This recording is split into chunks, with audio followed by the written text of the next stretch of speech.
जैसे चूहे महुआ राजा चूहे मोर जवानी, जैसे चूहे महुआ राजा चूहे मोर जवानी।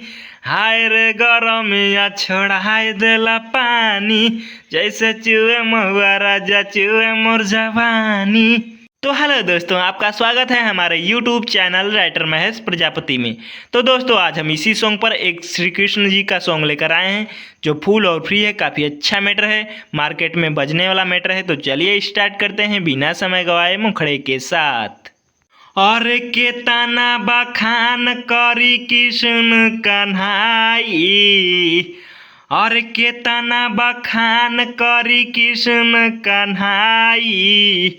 सावली सुरतिया पगैनी हमलो भाई, सावली सुरतिया पगैनी हमलो भाई। रउआ से दिल हमले हनी लगाई, सावली सुरतिया पगैनी हमलो भाई। अंतरा फर्स्ट। मुरली के धुन जब देहला सुनाई, दौड़ी चली आई हम कृष्ण कन्हाई। अरे मुरली के धुन जब देहला सुनाई, दौड़ी चली आई हम कृष्ण कन्हाई। तहराला बाटे प्यार के तना बताई, अरे तहराला बाटे प्यार के तना बताई। सावली सुरतिया पगैनी हमलो भाई, सावली सुरतिया पगैनी हमलो भाई। रउआ से दिल हमले हनी लगाई, सावली सुरतिया पगैनी हमलो भाई।